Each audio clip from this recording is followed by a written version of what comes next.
तो अभी जब तक पिछला नहीं पढ़े हो, पिछले की तो छोड़ देते हैं, नेक्स्ट पे आते हैं। आज स्टार्ट करते हैं स्टोरेज। स्टोरेज पहली चीज़ तो स्टोरेज कहाँ कहाँ यूज़ होता है, कोई मुझे बता सकता है? बहुत बेसिक सा आंसर है, स्टोरेज यूज़ होता है वीएम्स में। कोई भी वीएम्स बनाते हैं, कहीं कोई डिस्क अप्लाई करते हैं, तो वो जो डिस्क होती है दैट इज योर स्टोरेज। अगर VMware की बात करें तो VMware में भी होता था स्टोरेज। हमें जब कोई नया VM बनाना होता था और डिस्क अवेलेबल नहीं होती थी या स्टोरेज नहीं होता था, तो लन यूज़ करते थे। स्टोरेज के बंदे को बोलते थे, वो लन काट के देता था एक। ठीक है। और उस उसके अंदर जैसे अब मैंने दे दिया कि मेरा लन कितना होना चाहिए, LUN। मैंने उससे बोला 1 टेराबाइट दे दे, 1 टेराबाइट उसने दे दिया।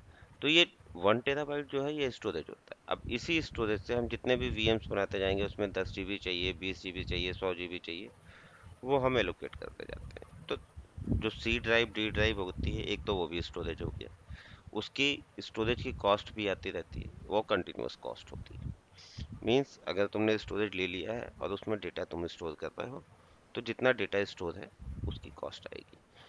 बट स्टोरेज होता है किस तरह से, कौन कौन से टाइप होते हैं स्टोरेज के, like standard, near line, cold line, क्या यूज है उसका, वो अभी हम आज देखेंगे। ठीक है। सबसे पहले तो स्टोरेज पे जाके यहाँ पे सर्च कर सकते हैं। दो ऑप्शन है, यहाँ से हम इस क्लाउड स्टोरेज सर्च कर सकते हैं, या फिर ये हैमबर्गर मेन्यू पे जाके यहाँ पे हम क्लाउड स्टोरेज सर्च ओपन कर सकते हैं। ठीक है। जब मेरा क्लाउड स्टोरेज ओपन होगा तो कुछ इस टाइप का होगा पैनल।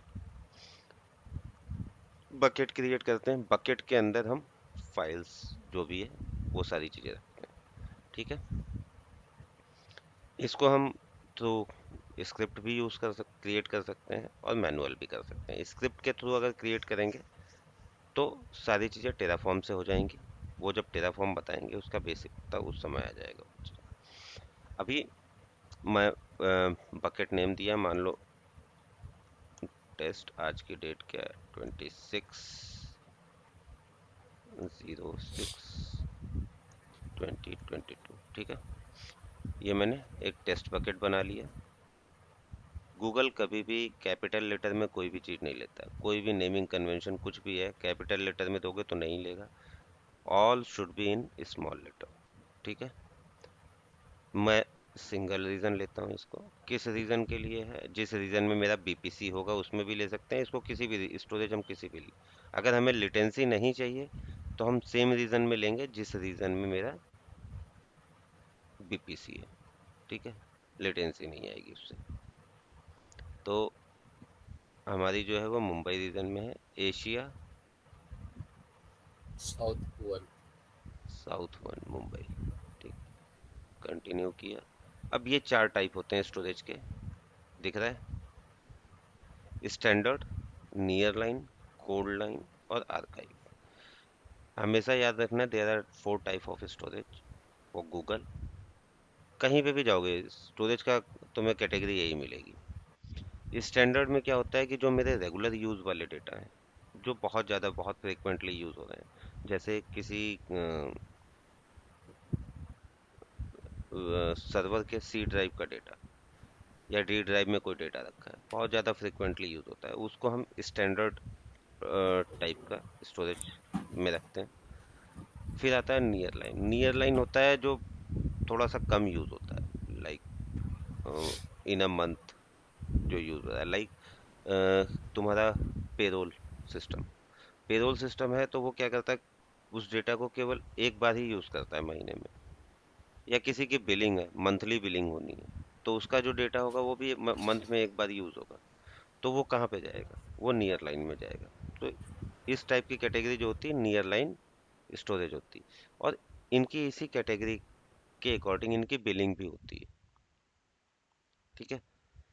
अगर नियर लाइन में उस डेटा को स्टोर कर रहे हैं तो उसकी बिलिंग कम आएगी, पर GB जो बिलिंग है वो कॉस्ट कम आएगी। अगर स्टैंडर्ड पे है तो पर GB कॉस्ट ज़्यादा आएगी। देखो स्टैंडर्ड पे गए, पर GB कॉस्ट क्या आ रही है पर मंथ, 0.023। नियर लाइन पे गए 16 हो गई। कोड लाइन पे गए 6 हो गई। आर्काइव पे गए, और भी कम हो गई। यहाँ दिख रहा है तुम लोगों को? यस। तो ये डिपेंड करता है कि किस टाइप का मैंने स्टोरेज लिया है, या किस टाइप की मैंने बकेट क्रिएट की है, बकेट में स्टोरेज टाइप क्या लिया है मैंने। इसी तरह से कोड लाइन आता है, जो क्वार्टरली एक बार यूज होता है। अब क्वार्टरली में भी मुझे अगर टेक्स्ट फाइल करना है, मैं क्वार्टरली टेक्स्ट फाइल करता हूँ, तो उसका सारा डेटा मेरा कोड लाइन में जाएगा। या कोई ऐसा डेटा जो मुझे वंस इन ए क्वार्टर ही यूज करना है, 3 महीने में एक बार। फिर उसके बाद आता है आर्काइव। आर्काइव क्या होता है?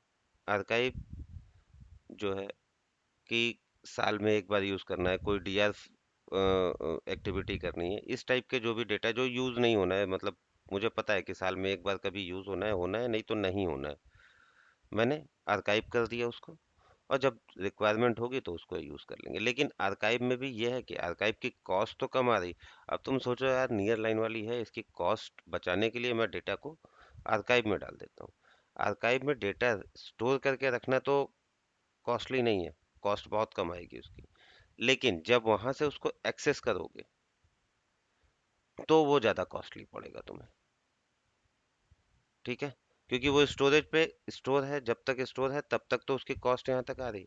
लेकिन इनग्रेस पहले उस पे डेटा आएगा, तुम उसको रीड करोगे, अनआर्काइव करोगे, फिर उसको रीड करोगे, तो उससे क्या है कि ये कॉस्ट जो है स्टैंडर्ड से ज्यादा पड़ जाती है, ओवरऑल कॉस्ट।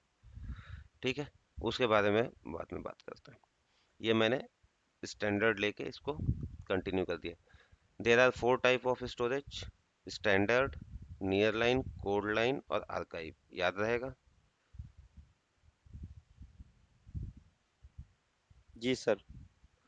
फिर choose how to control access. Access control में 2 टाइप के एक्सेस होते हैं, जो यहाँ से हम आईएएम के थ्रू देते हैं या किसी भी तरह से।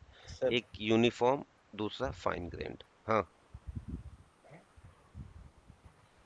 सर आप ये खोज कर सकते हैं सर।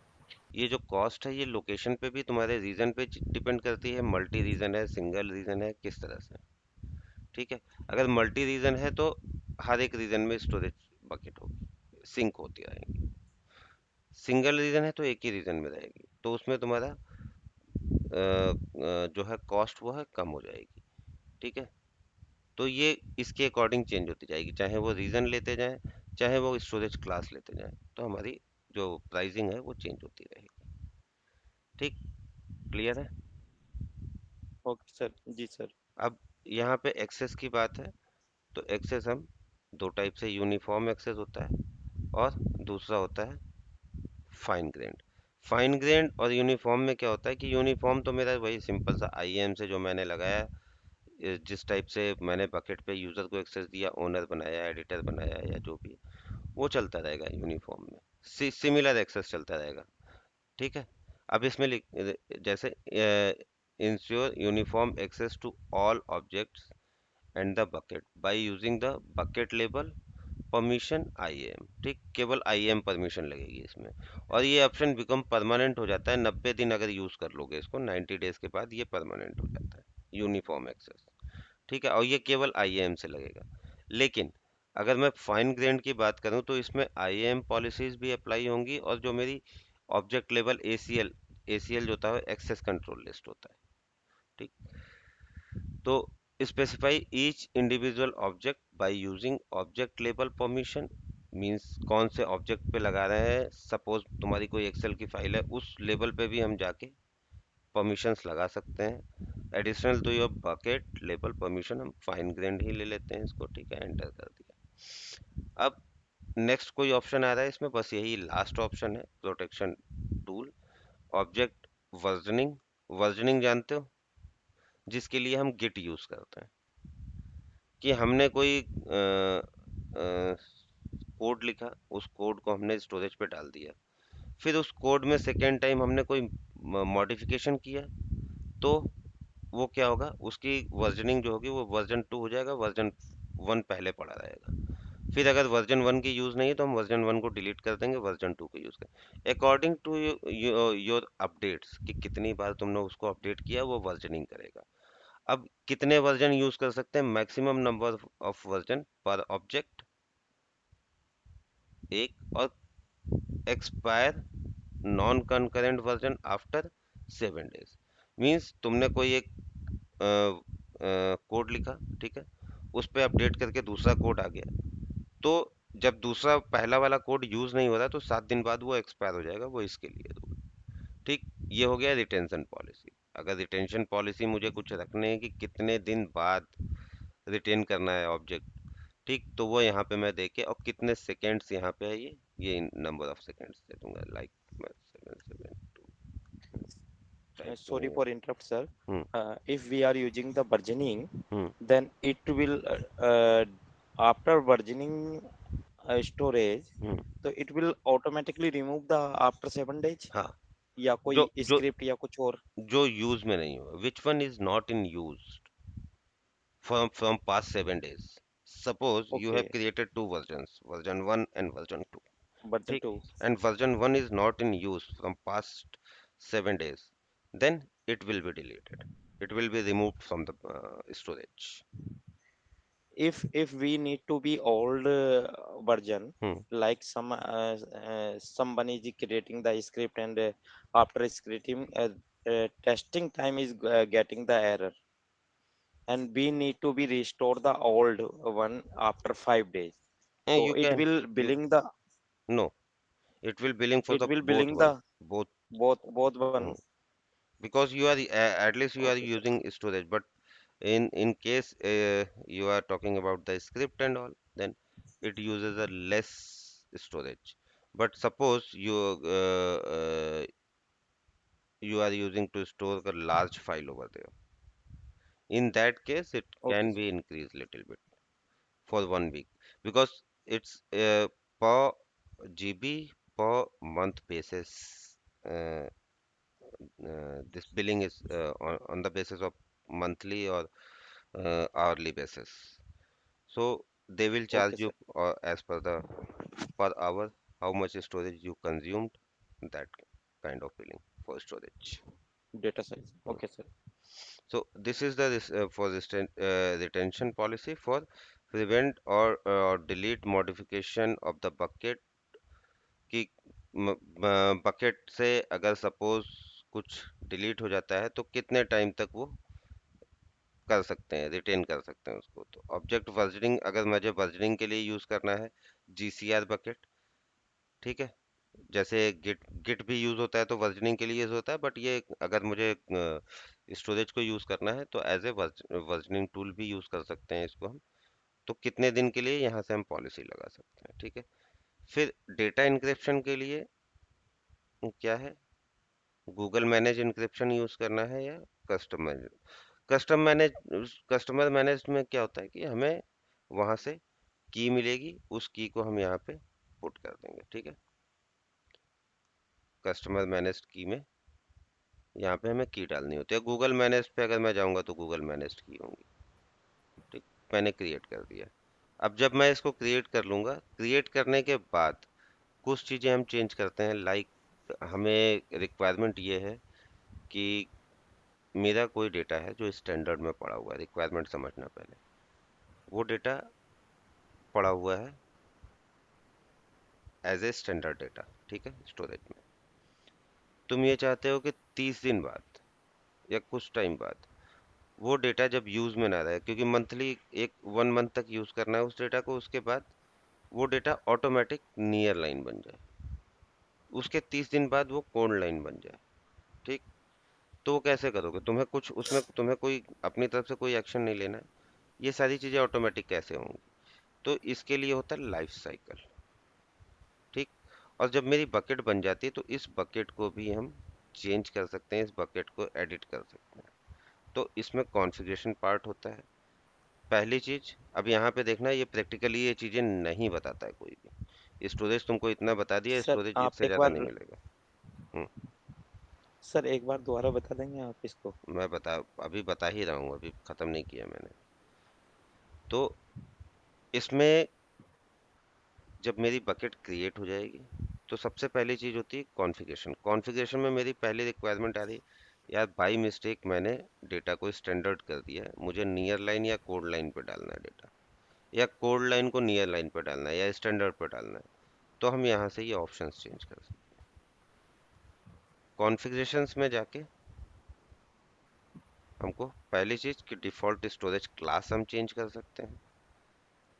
रियल टाइम सिनेरियो में ये इशू आता है कि कभी चेंज करना है मुझे क्लास, तो ये तो मैनुअल प्रोसेस प्रोसेस हो गया ना, कि स्टैंडर्ड को नियर लाइन या कोड लाइन या आर्काइव में चेंज करें। अब तुम्हारी रिक्वायरमेंट ये है कि 30 दिन बाद या कुछ टाइम बाद ये ऑटोमेटिक जो स्टैंडर्ड है वो नियर लाइन में चेंज हो जाए, तो क्या करोगे? तो लाइफ साइकिल रूल्स होते हैं इस पे। लाइफ साइकिल्स में जाके तुमको कुछ रूल्स सेट करने होते हैं। ठीक, ये मैं गया रूल्स पे लाइफ साइकिल के अंदर, ऐड एन सेक्शन, ये आ गया। आर्काइव करने के लिए set storage class to cold line, set to near line. अब तुम्हें स्टोरेज क्लास को सेट कर देना है जिस पे भी सेट करना है, सेट कर दिया। ठीक है, कंटिन्यू किया। किस लिए? अब एज के बेस पे कितने दिन पुराना डेटा है। ठीक है, this rule will apply the action to current and future object that meet all the selected condition below. तो जो जो कंडीशन एज के बेस पे कितने दिन पुराना डेटा चाहिए, तुम्हें चाहिए 30 दिन पुराना डेटा मूव हो जाए, जो हमने पहले किया था, किस पे मूव हो जाए? To near near line. ठीक, कितने दिन पुराना? 30 दिन पुराना। और कोई तुम्हें रूल लगाना है तो वो रूल यहाँ से लगा सकते हो। ठीक, बिकम नॉन कंकरेंट बिफोर, फिर days since being non current, number of newer version. ठीक, storage class match, create before. तो ये यहाँ से हम दे सकते हैं। तो अभी हमारी कंडीशन क्या थी कि 30 दिन पुराना डेटा ऑटोमेटिक नियर लाइन बन जाए स्टैंडर्ड से। ठीक, हमने एक ये बना दिया, ओके, क्रिएट कर दिया। दूसरा रूल हमको चाहिए अब नियर लाइन वाला डेटा कोड लाइन बन जाए। ऐड रूल पे गए, हमने स्टोरेज क्लास यहाँ पे कर दिया, इसको भी कंटिन्यू कर दिया। एज हमने दे दिया, कितने दिन बाद बन जाए? 30 दिन बाद। 30 days। ठीक, या फिर क्रिएटेड बिफोर, जिस डेट से पहले क्रिएट हुआ है वहां पे स्टोरेज क्लास मैच कराना है, तो ये क्लास मैच कराने के लिए है। ठीक, तो ऐसे ही हमने इसको भी कंटिन्यू कर दिया। तो यहाँ से लाइफ साइकिल में हम रूल सेट करते हैं। ठीक है, कॉन्फ़िगरेशन पे फिर सिंगल से आ जाते हैं। सिंगल मिस्टेक पे या बिजी कॉल खुल जाएगी सर? क्या चीज? किसी से अगर सिंगल मिस्टेक हो गया तो बिजनेस क्रिटिकल कॉल खुल जाएगी इस केस में। किस टाइप की मिस्टेक? लाइक जैसे हमें 30 days का ही बाद स्टैंडर्ड से नियर लाइन में चला जाए, देखो, ये उस केस में। तुम्हारी खुद की रिक्वायरमेंट नहीं होती है, ये बिजनेस रिक्वायरमेंट होती है। क्लाइंट खुद देता है ये रिक्वायरमेंट।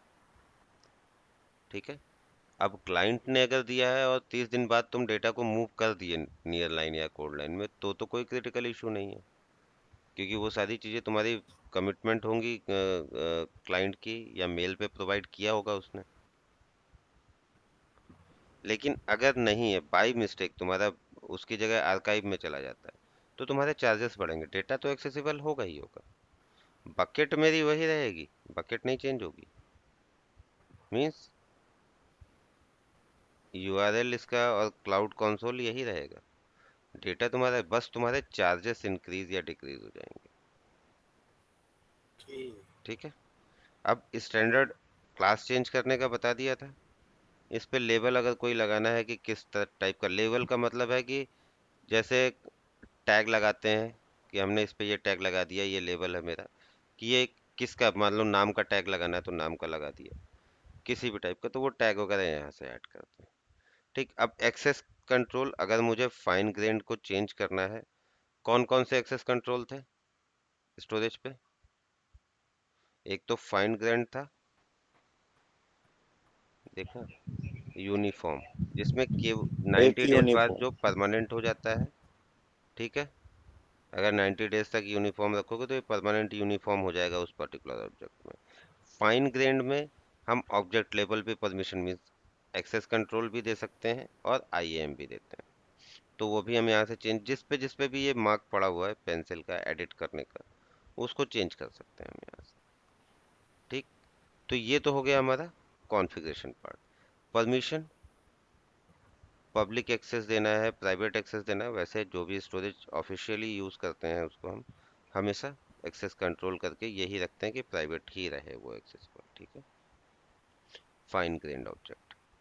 फिर प्रोटेक्शन, ऑब्जेक्ट वर्जनिंग, अगर मैंने वर्जनिंग यूज किया था वहां पे तो यहाँ पे वर्जनिंग दिखा रहा ही है।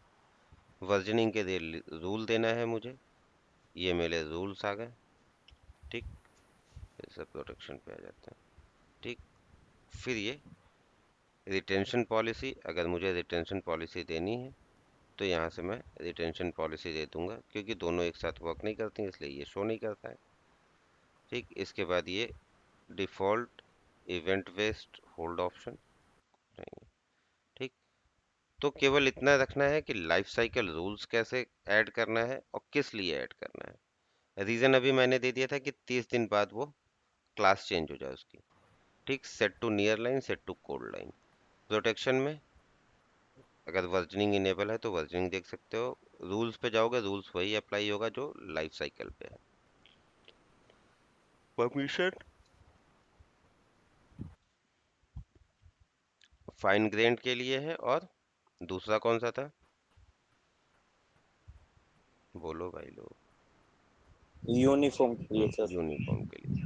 अब यहाँ से तुम जाके स्टोरेज की जो भी मान लो, अब इसमें तो और किसी की आईडी है नहीं, मेरी है, तो मैं अपनी आईडी पे जाके यहाँ पे हम सर्च कर लेते हैं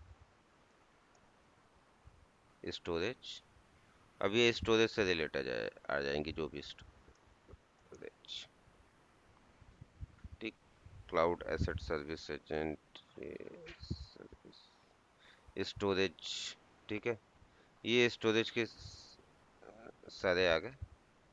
अब इसमें से जो भी मैं रूल अप्लाई करना चाहता हूँ, एक्सेस देना चाहता हूँ, वो मैं यहाँ पे एक्सेस ऐड कर दूंगा, इस पर्टिकुलर यूजर को वो एक्सेस मिल जाएगा। ठीक है, ये आया कहाँ से, ऑप्शन कहाँ आता है, ये परमिशंस में ऐड के अंदर जाके आता है। ठीक है, तो यहाँ से हम एक्सेस दे सकते हैं फाइन ग्रेन्ड या जो कुछ भी हमें चेंज करना है। ठीक, सर यहाँ इफ से भी यू हम विल चेंज कर ऐड सकते हैं यूनिफॉर्म। यूनिफॉर्म में सभी जगह एक ही जैसा एक्सेस रहेगा। फाइन ग्रेड में एक्सेस हम चेंज कर सकते हैं लेवल के अकॉर्डिंग। हाँ,